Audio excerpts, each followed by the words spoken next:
నమస్తే, నేను మీ రాజేష్. జగన్మోహన్ రెడ్డి నీడబడితే ఎవరైనా నాశనం అయిపోవాల్సిందే అనేది ఒక వార్త మీడియాలో వచ్చి చక్కర్లు కొడుతుంది. ఇప్పుడు లేటెస్ట్గా చూసాం అదానీ కేసు ఒకటి, అలానే కుటుంబ సభ్యుల వ్యవహారం చూస్తున్నాం, అలానే పార్టీలో కొంతమంది ఒక పరిస్థితి చూస్తున్నాం. అంటే పార్టీయే కాదు, కుటుంబ సభ్యులే కాదు, పారిశ్రామికవేత్తలే కాదు, ఎవరిపైనా నిలబడినా వాళ్ళ నాశనమే అనేది ఒక వార్త మీడియాలో చక్కర్లు కొడుతుంది. దానిపై పూర్తి విశ్లేషణ అందించడానికి మనతో పాటు దుర్గాకుమార్ గారు ఉన్న సీనియర్ జర్నలిస్ట్. ఆయన అడిగి పూర్తి వివరాలు తెలుసుకుందాం. సార్ నమస్తే. నమస్కారం రాజేష్ గారు, మన వీక్షకులు కూడా నమస్కారం. సార్, ఏంది కొత్త విషయం ఒకటి చక్కర్లు కొడుతుంది మీడియాలో. ఆయన జగన్మోహన్ రెడ్డి గారు నీడబడితే ఎవరైనా సర్వనాశనమే, వినాశనమే అని ఒకటి చక్కర్లు కొడుతుంది. కుటుంబ సభ్యులైనా సరే, అది పార్టీ వ్యక్తులైనా సరే, లేదా పారిశ్రామికవేత్తలైనా సరే. ఏంది అసలు దీన్ని ఏ రకంగా చూడొచ్చు? అది మనం ఒక జగన్మోహన్ రెడ్డి గారిని కానదండి, రాజశేఖర్ రెడ్డి గారి టైంలో కూడా అది జరిగింది. రాజశేఖర్ రెడ్డి గారి టైంలో కూడా ఎంతో వెలిగిపోతున్న రామలింగారాజు గారు ఎప్పుడైతే రాజశేఖర్ రెడ్డి గారితో స్నేహం చేస్తూ ఈ అంటే అప్పుడు ఒకటి అలా కనిపించినా ఇప్పుడు ఎక్కువ కనబడుతుంది. చెప్తున్నా, అది కూడా మామూలు స్థాయిలో లేడండి రామలింగరాజు గారు. అవునవును, చాలా హై క్రెస్ట్లో ఉన్నాడు. హై క్రెస్ట్లో ఉన్న వ్యక్తికి ఆయనకి సత్యం షేర్లు అంటే ఎగబడేవాళ్ళు. తర్వాత ఆ మైటాస్ వాళ్ళు అప్పట్లో మీకు గుర్తుండే ఉంటుంది, వాళ్ళు ఒక విల్లాస్ కడతానికి వాచపల్లి దగ్గర మొదలు పెడితే రికమెండేషన్లు చేయించుకోవడానికి ఎగబడ్డారు. మైటాస్ అదే వాళ్ళు సత్యం గ్రూప్ని తిప్పి మైటాస్ అని పెట్టారు. తర్వాత వాళ్ళకి ఎల్ఎన్టీకి ఇస్తానన్న ఇది కూడా వాళ్ళకి ఇచ్చారు. తర్వాత బందర్ పోర్ట్ కూడా వాళ్ళకి ఇస్తామని చెప్పి మెట్రో రైలు వాళ్ళకి ఇచ్చి మళ్ళీ తర్వాత ఎల్ఎన్టీకి ఇచ్చారు. ఆ టైంలో వాళ్ళని అంతా సపరేట్ చేసాడు పెప్పర్మెంట్ లాగా రాజశేఖర్ రెడ్డి గారు అనేది చాలా పెద్ద ఎత్తున ప్రచారం జరిగింది. అది చాలా ఆయనకి సన్నిహిత వర్గాలు కూడా ఒప్పుకున్నాయి. తర్వాత ఏంటంటే ఆ సత్యం డబ్బులు సపరిచ్చిన తర్వాత సత్యం కంపెనీ చాలా ప్రాబ్లమ్స్లో పడినప్పుడు కొంత అమౌంట్ తిరిగి ఇవ్వమని అడగటానికి వెళ్తే అసలు అపాయింట్మెంటే ఇవ్వటానికి కూడా తిరస్కరించాడు అని కూడా తెలిసింది. ఏంటంటే వీళ్ళిద్దరు కూడా Andhra Loyola college old students, మాకంతా అల్యూమిని ఉంది మాకు లైలా ఆ ఓల్డ్ బాయ్స్ అసోసియేషన్లో కూడా ఈ చర్చలు చాలా సందర్భంలో వచ్చినాయి. అయితే తీరా ఎమ్మడి పడుతుంటే ఒకరోజు చెంప మీద పెట్టి కొట్టాడని చెప్పారు, కారిడార్లో నడుస్తా వెళ్తా ఎందుకు డబ్బులు అడుగుతున్నాడని. అంటే ఒక్కసారి ఆ వాళ్ళ పరిశ్వాంగంలోకి వెళ్ళిన తర్వాత ఇక దుర్యోధన కౌగిల్లాగా ఉంటుందని చెప్తారు వీళ్ళ ఫ్యామిలీలో కనుక ఎంటర్ అయిన తర్వాత. అది కూడా రాజశేఖర్ రెడ్డి గారు చనిపోయే ముందల కొన్ని సిమ్టమ్స్ వాళ్ళ ఫ్యామిలీలో కనపడినాయండి వాళ్ళకి. ఆయన రాజశేఖర్ రెడ్డి గారు చనిపోవటం ఆ కుటుంబానికి ఒక పెద్ద షాక్ లాంటిదే కాదు, ఆ కుటుంబ ప్రతిష్టని చివరి దశకి తీసుకెళ్ళిందేమో అనిపించింది. అప్పటి వరకు లోన ఎన్ని లుక్కలుక్కలు ఉన్నా కూడా ఏదైనా కూడా ఒక ఈవెంట్ జరిగినా, ఒక ఫంక్షన్ ఏదైనా జరిగినా, క్రిస్మస్ కానీ న్యూ ఇయర్ కానీ జరిగినప్పుడు సందర్భాల్లో వీళ్ళంతా కూడా ఎక్స్టెండెడ్ ఫ్యామిలీ ఒకేసాట మీట్ అవటం వలన వీళ్ళ కుటుంబం ఒక గొడుగు కింద చాలా ఐక్యతగా ఉంటుందనే ఒక పేరు ఉండింది. కానీ రాజశేఖర రెడ్డి గారు ఆ హెలికాప్టర్ ప్రమాదంలో చనిపోయటం తర్వాత ఒక్కసారిగా ఆ కుటుంబంలో జరిగినటువంటి కుదుపులు ఆ కుటుంబాన్ని వాళ్ళ షేక్ చేసేసినాయి. పూర్తిగా డివైడెడ్ హౌస్ అయిపోయింది. ఇక ఎవరికి కూడా సంబంధాలు లేవు. ఎంతరాకి వెళ్ళిందంటే అసలు రాయలసీమలో అంతఃపురంగా అంటే అంతర్గతంగా కుటుంబాల్లో హత్యలు చేసుకోవటం అనేది లేదు. ఫ్యాక్షన్స్ ఉన్నా కూడా నిజానికి ఫ్యాక్షన్స్ కూడా ఎంత ఫ్యాక్షన్స్ అండి. ఇప్పుడు నిజానికి గట్టిగా మాట్లాడితే రాజశేఖర్ రెడ్డి గారిది కూడా ఫుల్ ఫ్యాక్షన్ ఫ్యామిలీ అని కూడా చెప్పలేము. వాళ్ళ తండ్రి కూడా బాగా ఆర్థిక అంశాల మీదే దృష్టి పెట్టేవాడు తప్ప పెద్ద ఫ్యాక్షన్ మీద కూడా లేదు. బాగా సంపాదన మీద దృష్టి పెట్టారు వాళ్ళు. అదే ఇప్పటికీ కూడా కొనసాగుతుంది. తర్వాత రాజారెడ్డి గారిని చంపినటువంటి వాళ్ళ మీద కూడా రాజశేఖర్ రెడ్డి గారు ఏం చేయలే. తర్వాత రాజశేఖర్ రెడ్డి గారి మీద కూడా ఫస్ట్ టైం ఆయన ఎమ్మెల్యే అయిన కొత్తలోనే హత్యా ప్రయత్నం కూడా జరిగింది. అది కూడా ఆర్థిక అంశాల మీద తప్ప ఇది కాదు. వాళ్ళ మైండ్స్ వేరే వాళ్ళ మైండ్స్ రాజారెడ్డి ఆక్రమించుకున్నాడు. దానికి సంబంధించి ఆర్థిక అంశాల మీద అయినాయి. తర్వాత ఇంకొకటి అండి, ఇంత ఫ్యాక్షన్ ఫ్యామిలీ అయితే వివేకానంద రెడ్డి గారిని చంపిన తర్వాత వాళ్ళు ఆయన్ని గుండె జబ్బుతో చనిపోయాడు, హార్ట్ అటాక్తో చనిపోయాడని ప్రచారం చేశారంటే ఇది ఇక్కడ వచ్చేప్పటికి రాజకీయ కక్ష, అదే ఫైనాన్షియల్ కక్ష కాదు. అది ఫైనాన్షియల్, ఇదేమో కుటుంబ పరంగా, రాజకీయం కూడా కాదండి, కుటుంబ పరంగా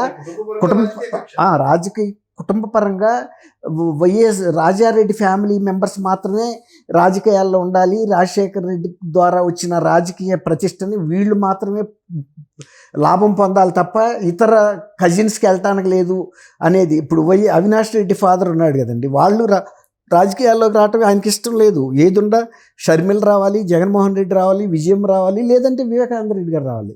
అయితే ఇంకొక విషయం ఇక్కడ మనం గుర్తుపెట్టుకోవాలండి రాజేష్ గారు, రాజశేఖర రెడ్డి గారి టైంలోనే ఒక టైంలో ఈయన జగన్మోహన్ రెడ్డి వివేకానంద రెడ్డి గారి మీద దౌర్జన్యం చేసి రాజీనామా చేయించి అది ఢిల్లీకి పంపిస్తే 2009లో అనుకుంటా, మీకు సంవత్సరం మీకు బాగా గుర్తుంది.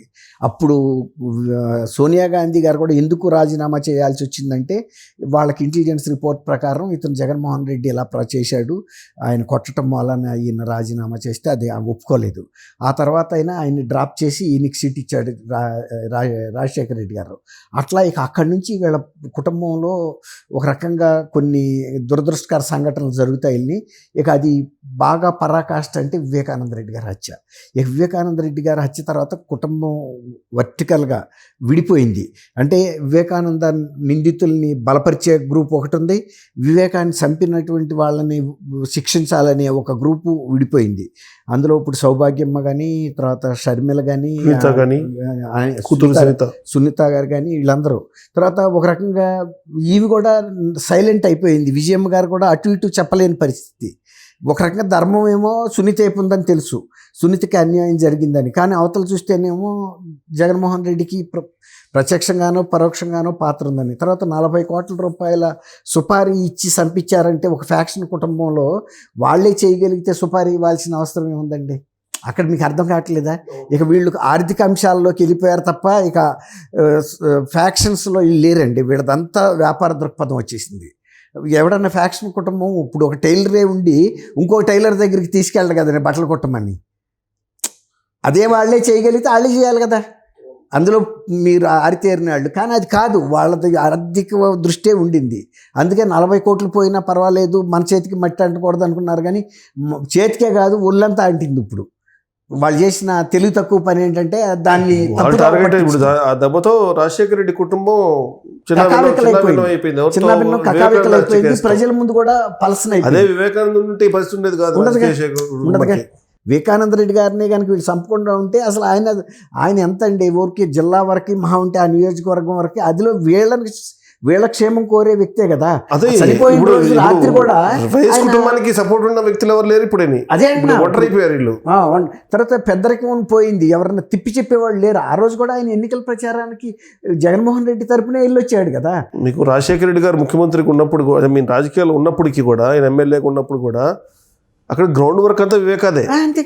అసలు ఆయనకున్న పొట్టితోనే రాజశేఖర్ కూడా నడుపుకొచ్చాడు తప్ప రాజశేఖర్ ఉంది లేదని అంటలేదు. కానీ వివేకానంద రెడ్డి గారు ఎక్కువ ఆయన చాలా మందిని గుర్తుపట్టి మాట్లాడగలుగుతాడు. అన్ని నియోజకవర్గాల్లో ప్రతి ఊరితో పరిచయం ఉంది.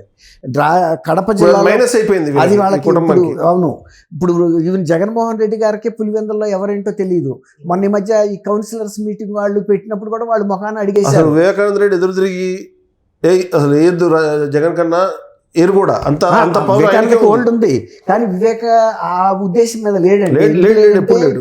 నేను ఆయనకి రాజకీయ వారసురాలు లేరు, ఎందుకంటే సునీత గారు ఒక ప్రముఖ డాక్టర్, రాజకీయాల్లోకి వచ్చే ఉద్దేశం లేదు.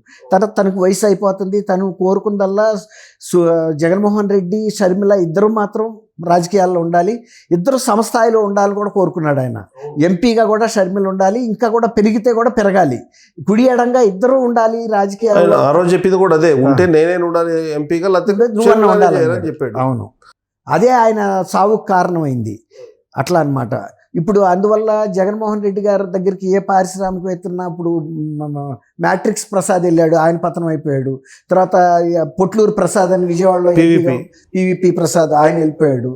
రామలింగరాజు చెప్పాడు ఉండేవాడు. ఎవరైనా వీళ్ళు బాగుపడటం కానీ అవతలాడి బాగుపడటం లేదండి. మరీ ముఖ్యంగా జగన్మోహన్ రెడ్డి గారి పరిస్థితి ఏంటంటే ఎవరినైనా వాడుకోవటం, అవతల పడేయటం. సొంత కుటుంబ సభ్యుల విషయంలో కూడా అదే చేశాడు. చిన్న బెనిఫిట్ చేశాడా, అదే పరిమళనత్వాన్ని ఎవడో తెలియని ఆయన తీసుకొచ్చి రాజశేఖర రెడ్డి హత్యలో పాత్ర ఉందనుకున్న రిలయన్స్ గ్రూప్ వ్యక్తికి తీసుకొచ్చి రాజ్యసభ మెంబర్షిప్ ఇచ్చాడు. కానీ షర్మిల గారికి కౌన్సిల్ మెంబర్షిప్ కూడా ఇవ్వటానికి ఆయనకి మనసొప్పల.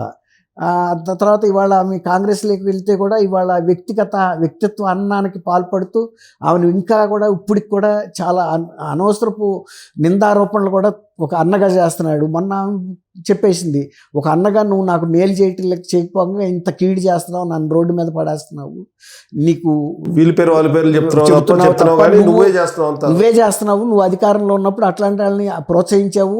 ఇవాళకి కూడా అతను వర్ర రవీంద్రారెడ్డిని ప్రోత్సహించింది ఈయనే, ఇతని మీద చర్యలు తీసుకోమని కూడా అడుగుతుంది కదా. ఇప్పుడు మళ్ళీ లేటెస్ట్గా కూడా తీసుకొస్తున్నావు. నీకు తెలుసు నా వ్యక్తిత్వం ఏంటో, నేను నా బిడ్డల మీదే ప్రమాణం. అలా ఎప్పుడైనా జగన్మోహన్ రెడ్డి వచ్చి ఒక ఛాలెంజ్ తీసుకున్నాడు. మొన్న ఏబి వెంకటేశ్వరరావు విషయంలో అనవసరంగా కెలికాడండి. కెలికినందుకు ఏబి వెంకటేశ్వరరావు గారు ఒక మంచి ఛాలెంజ్ ఇచ్చినాడు. నీ జీవితమే అవినీతి, నీ వ్యక్తిత్వమే అవినీతి, నీ భవిష్యత్తు నీ గతమంతా అవినీతి అని చెప్పాడు. తేల్చుకుందాం, నేను నా ప్రాణాలు వడ్డీ నేను ప్రజల తరపున పోరాడిన ఒక ఆఫీసర్ నేను అంటే వాళ్ళకి స్పందించాడా? ముడుచు కూర్చున్నాడు. అట్లాంటప్పుడు మన దగ్గర లోపాలు ఉన్నప్పుడు మనం అద్దాల మేడలో ఉండి ఇతరుల మీద గడ్డలు వేయకూడదు రాజేష్ గారు. అప్పుడు ఏమవుద్దంటే మనం ఒక పూరి గుడిచి మీద వేసిన రాయి నష్టం కన్నా మన ఇంటి మీద పడే 10 రాళ్ళ మూలన అద్దాల మేడ పగిలిపోద్ది. ఇప్పుడు ఆయన పరిస్థితి నగ్నంగా నడి రోడ్లో నిలబెట్టినట్టు అయింది ఏబి వెంకటేశ్వరరావు గారు. ఆయన నిజ రూపాన్ని చూపించాడు, ఇది నువ్వు అని. రా ఎక్కడికన్నా అంటే ఇంకేమొస్తాడు ఆయన. ఇప్పుడు షర్మిల కూడా అదే అడుగుతుంది, నువ్వు నీకు అన్ని 11 సీట్లు ఉండి నీతో ఉపయోగం ఏముంది? ఏమన్నా అసెంబ్లీకి వెళ్ళి కూర్చుంటావా? కూర్చోలేవు. ఎందుకంటే నువ్వు గతంలో చేసిన పనులన్నీ ప్రశ్నిస్తారు, దానికి నువ్వు సమాధానం చెప్పలేవు, ప్రజల ముఖం చూడలేవు, కాబట్టి తప్పించు తిరుగుతున్నావు. నాకు సీట్లు లేక నేను అసెంబ్లీలోకి వెళ్తున్నా, కానీ ప్రజల తరపున బయట నుంచి అయినా పోరాడుతున్నా. నువ్వే ఎవరి తరపున పోరాడుతున్నావు? నీ పార్టీలో నేరాలు చేసిన నిందితుల తరపున పోరాడుతున్నావు అని చెబుతుంది. నువ్వు ప్రజల తరపున పోరాడట్లేదు. ఎంతసేపు నీ సోషల్ మీడియాలో పోస్టులు పెట్టి అరాచకాలు చేసిన వాళ్ళని కాపాడుతున్నావు, లేదా ఈవీఎం బాక్సులు పగలగొట్టిన వాళ్ళని, ప్రజల మీద దాష్టికాలు చేసిన వాళ్ళని వెళ్ళి జైలుకి హెలికాప్టర్లు వేసుకుని మరి వెళ్ళి పలకరించి వస్తున్నాడు, పరామర్శిస్తున్నాడు. ప్రజల్లోకి ఇవాళకి కూడా వెళ్ళటానికి ఆయనకి మొక్కలు చెల్టర్లా. కాబట్టి ఇవాళ జగన్మోహన్ రెడ్డి గారిని ఎవడు నమ్ముకున్నా పార్టీ కార్యకర్తలు నాయకులు ఎందుకు వెళ్ళిపోతున్నారంటే ఇతను పార్టీని నాయకత్వం వహించి ముందుకు తీసుకెళ్ళటం అనేది ఇక జరగదు. అంతర్ధానం అయిపోవటానికి దగ్గరగా వెళ్ళిపోతుంది. ఇక మునిగిపోతున్న పడవ టైటానిక్లో ఇంకెవడన్నా ఉండగలుగుతాడండి? ఎంత పెద్ద షిప్ అయినా. ఒకప్పుడు 151 సీట్ల పార్టీయే, కానీ ఇవాళ 11 సీట్ల పార్టీ, అవి కూడా నిలబెట్టుకునే పరిస్థితి లేదు. నువ్వు అసెంబ్లీలోకి వెళ్ళటానికి ధైర్యం సాలని వ్యక్తి ఇక ప్రజలు ఎందుకు అతనికి ఓట్లు వేస్తారు? ఇక ఇప్పుడు అసెంబ్లీలోకి వెళ్ళటానికి ఆయనకి ముఖం చెల్టలేదు, ధైర్యం లేదు. అది ఎంత అవమానకరమైన విషయం అండి. ఒక ప్రతిపక్ష పార్టీకి నువ్వు ప్రజల్లోకి వెళ్ళి మీ తరఫున పోరాడతానని చెప్పి ఎన్నికల్లో పాల్గొని నువ్వు ప్రజా సభ, అది విధానసభ అనేది చట్టసభ, ఆ సభలోకి నువ్వు ఎందుకు వెళ్ళలేదు అనే దానికి రేపు ఎలక్షన్లో ఆయన ఏం మాట్లాడగలుగుతాడు? అది కుటుంబ సభ్యులకి నష్టం జరిగిందండి. ఇప్పుడు జగన్మోహన్ రెడ్డి గారు ప్రజలకి నష్టం జరిగింది. తర్వాత ఇప్పుడు ఆయన నమ్ముకుని కొంతమంది దగ్గరికి చేరిన వాళ్ళు కూడా దీపం దగ్గర మినుగుడు పురుగులాగా ధ్వంసం అయిపోయారు. వాళ్ళ పారిశ్రామిక ప్రగతి, వాళ్ళు ఇంకా పెట్టుబడులు బ్లాక్ లిస్టులోకి వెళ్ళిపోయారు. బ్యాంకుల దగ్గర కూడా విదేశాలకు వెళ్తే అరెస్ట్ అయ్యే పరిస్థితి. వాళ్ళందరూ కూడా ఇక వాళ్ళ ఎంతో గతంలో విస్తరించిన వ్యాపారాల వాళ్ళంతా వ్యాపారవేత్తలు వాళ్ళ కుదిర్చు కూర్చున్నారు. బయటకు వచ్చే ముఖాన్ని చెల్లదు. ఇప్పుడు ఆయనకి ఎట్లాంటి పరిస్థితి ఉందో ఆయన్ని నమ్ముకుని ప్రయాణం చేసినటువంటి నాయకులకి అదే వచ్చింది, పారిశ్రామికవేత్తలకి, వ్యాపార దిగ్గజాలకి, అందరికీ ఆ దుస్థితి పట్టింది. ఎప్పుడైనా మునిగిపోయే పడవలో ఎవరైనా ఎక్కకూడదండి, తెలిసి. అది ఇప్పుడు అది జరిగిన పొరపాటు ఏంటంటే వాళ్ళు ఒక రాంగ్ లీడర్ని సెలెక్ట్ చేసుకున్నారు, దానికి మూల్యం చెల్లిస్తున్నారు. ఇప్పుడు వాసిరెడ్డి పద్మ గారు లాంటి వాళ్ళు గుర్తించి బయటకు వచ్చేస్తున్నారు. అట్ట మొన్న రాజ్యసభకు కూడా ఆర్కృష్ణయ్య ఏంటి, ఆయన నెల్లూరు బీద మస్తానరావు ఏంటి, తర్వాత వెంకటరమణ అంతా కూడా బయటకు వచ్చేసారు కదండి. అట్లా ఫ్యూచర్ ఈ పార్టీతో ఉండదనేది వాళ్ళకి అర్థమైపోయింది.